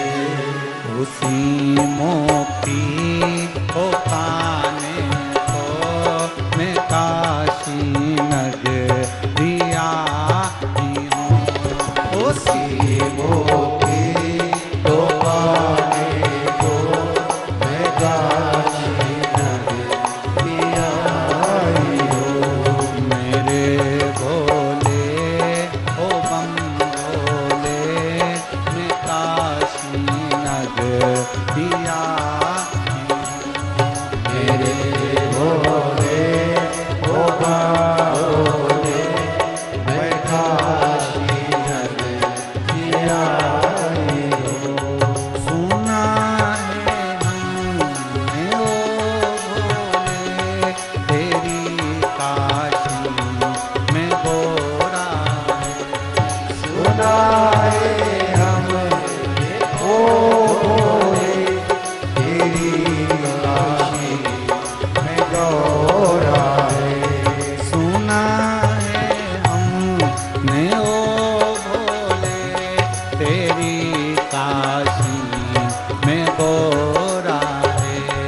सुना है हमने ओ भोले तेरी काशी में गौरा है। उसी गौरा को पाने को मैं काशी नगरिया उसी गौरा को पाने को मैं काशी नगरिया आई हूँ। मेरे भोले ओ बम भोले मैं काशी नगरिया आई हूँ।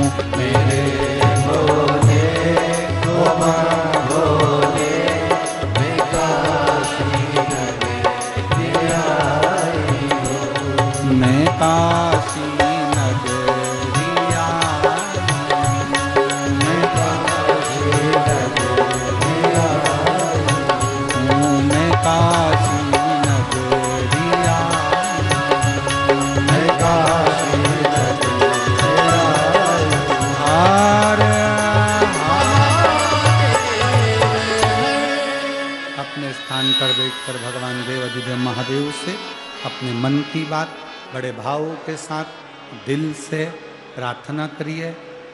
आज कथा का चतुर्थ दिवस है, कल कथा विराम हो जाएगी। दामोदर मास में, कार्तिक महीने में आप बाबा से प्रार्थना करने का जो सौभाग्य मिला है उसको दिल से बाबा से कहें। जहाँ कार्यकर्ताओं को जगह मिले वो वहाँ बैठकर बोलें, और बैठकर सब प्रार्थना करें। श्री शिवा नमस्तुभ्यं, श्री शिवाय नमस्तुभ्यं, श्री शिवाय नमस्तुभ्यं, श्री शिवाय नमस्तुभ्यं, श्री शिवाय नमस्तुभ्यं। भोला सब दुख काटो भार, ओ भोला सब दुख काटो भार। शिव शंकर जप तेरी माला, भोले बाबा जप तेरी माला। भोला सब दुख काटो भार, ओ भोला सब दुख काटो भार। देश मंगल मंगलकारी, देश मंगल मंगलकारी। शमशान वासी हमारा, शमशान वासी हमारा। ओ भोला सब दुख काटो भार, ओ भोला सब दुख काटो भार। शिव कथा कहती है, लक्ष्मी जी ने बेलपत्र के वृक्ष के नीचे साधना करना प्रारंभ करा। जैसे ही माँ लक्ष्मी ने बेलपत्र के वृक्ष के नीचे साधना करना प्रारंभ करा तो देवाधिदेव महादेव कुछ ही समय में, प्रदोष काल के समय पर लक्ष्मी जी के सामने शंकर भगवान प्रकट हुए। शिव जी ने पूछा, लक्ष्मी तुम्हें क्या चाहिए? लक्ष्मी जी कहती हैं, मेरी ये अश्व की योनि, मुझे अश्वी बनना पड़ा, घोड़ी बनना पड़ा। इस अश्व की योनि से मैं मुक्त हूं,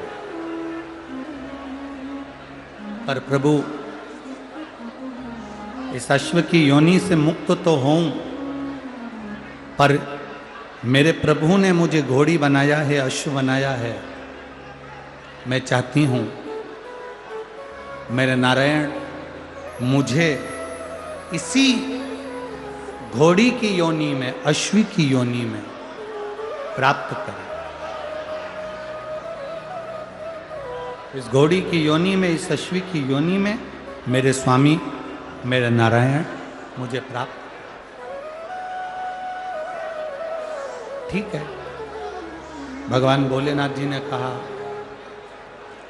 आप चिंता ना करें, जिस प्रदोष काल में आप बेलपत्री के वृक्ष के नीचे आती हो,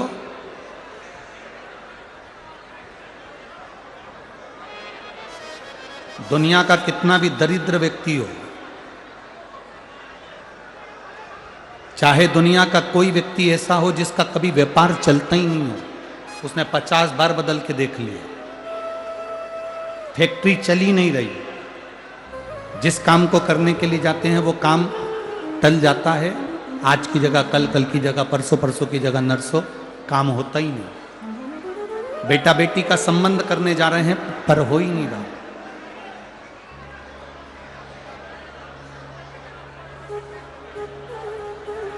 कितना भी दरिद्र से दरिद्र व्यक्ति हो, कितना भी दीन से दीन व्यक्ति हो, एक नियम वो अगर अपनी जिंदगी में बना ले, प्रदोष काल में, प्रदोष के समय पर बेलपत्री के वृक्ष के नीचे एक बार जाकर नमन करना और प्रदोष काल में शंकर भगवान के मंदिर में दिया लगाना, ये दो चीजें अगर वो 3 महीना भी लगातार कर ले तो उसके जीवन में कभी कोई समस्या आ ही नहीं सकती, कोई दुख आ ही नहीं सकता। एक नियम बना, जैसे जिस नारी को, जिस पुरुष को, जिस बच्चे को, जिस बड़े को चर्म रोग हो जाता है, चमड़ी सफेद पड़ने लगती है, जब चमड़ी सफेद पड़ने लगती है, चर्म रोग जैसा जब हो जाता है या चर्म रोग उसको घेरने लगता है, चमड़ी जब सफेद पड़ने लगे या चमड़ी काली पड़ने लगे या चर्म रोग सोराइसिस जैसी बीमारी तक के लिए है मारा।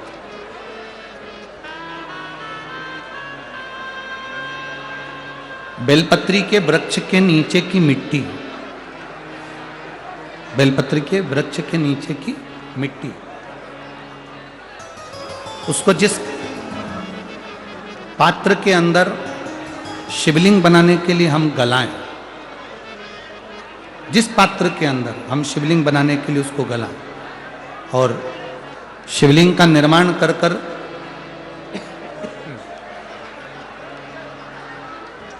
हम बेलपत्री के वृक्ष के नीचे उसका पूजन करें, उसका विसर्जन करें।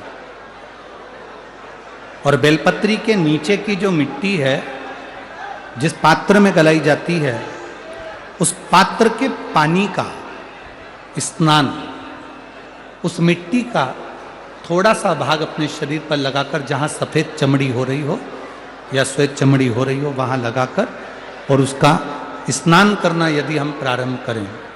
परंतु प्रदोष जैसे अपन शंकर भगवान के मंदिर जाते हैं, दर्शन करते हैं, पूजन करते हैं, उसी तरह बेलपत्री के वृक्ष के नीचे की मिट्टी को गलाकर हम शिवलिंग का निर्माण करते हैं। स्नान करना या शरीर पे लगाने के साथ में सबसे ज्यादा जरूरी है शंकर भगवान के उस शिवलिंग की पूजन करना, पार्थिव लिंग की पूजन करना।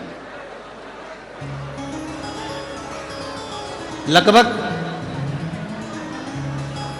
2 शिवरात्रि निकलेगी महीने की और बाबा जहां जहां से चमड़ी सफेद हो रही होगी वहां वहां से धीरे धीरे बाबा अपने असली रंग को देना प्रारंभ कर देता है।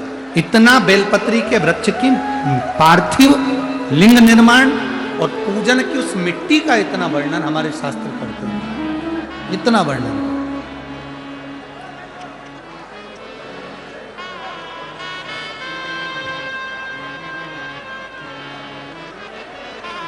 शिव कथा कह रहे,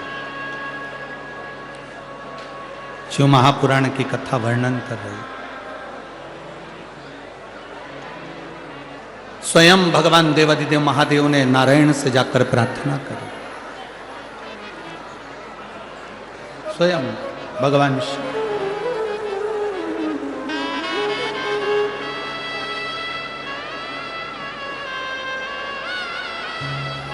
शंभु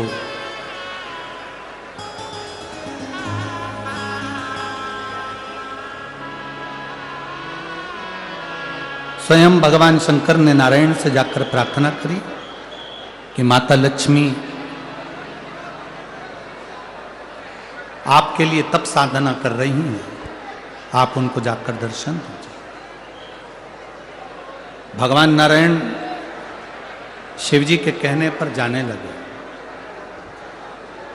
भगवान शंकर के कहने पर भगवान नारायण जाने लगे। पर भगवान शिव जी ने भगवान नारायण को रोका और भगवान शिव जी ने नारायण को रोककर कहा, प्रभु रुको, मेरा निवेदन केवल इतना सा है, जैसे माता लक्ष्मी घोड़ी बनकर, अश्वी बनकर पृथ्वी पर गई हैं, आप अश्व बनकर पृथ्वी पर जाकर लक्ष्मी को लेकर आए। भगवान स्वयं नारायण अश्व बनकर पृथ्वी पर जाते हैं और लक्ष्मी जी को लेकर आते हैं। शिव महापुराण की कथा कहती है, भगवान शंकर का संवाद कहता है, स्वयं नारायण और स्वयं माता लक्ष्मी बेलपत्री के वृक्ष के नीचे विराजमान शिवलिंग का पूजन करते हैं और बेलपत्र की परिक्रमा करते हैं। जैसे ही उन्होंने बेलपत्र की परिक्रमा करी, शंकर भगवान वहां सम्मुख में जब आते हैं तो नारायण और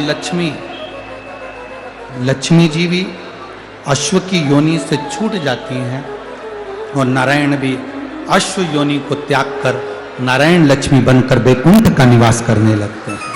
स्वयं नारायण। आगे सुंदर शिव महापुराण में वर्णन आया है, भगवान शंकर के तेज पुंज से शरणानंद कार्तिकेय जी का प्रागट्य हुआ, जिनको माता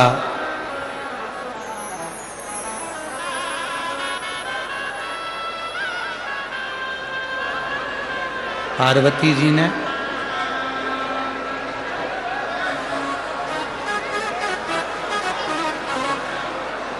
शिव कृपा करे।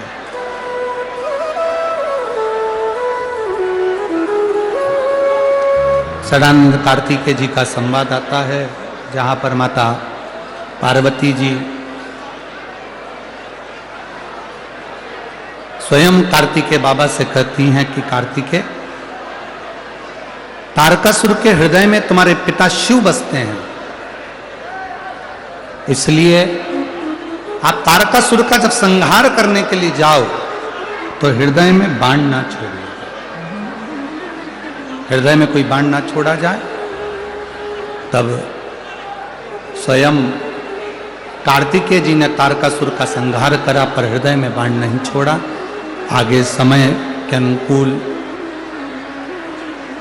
शिव महापुराण की कथा कहती है, माता पार्वती जी ने भगवान शिव जी से भगवान गणेश और कार्तिकेय के मंगल विवाह का प्रसंग का वर्णन किया। भगवान गणेश जी रिद्धि सिद्धि को लेकर पधार रहे हैं, जोरदार ताली बजाएं। बोल श्री गणेश जी महाराज की।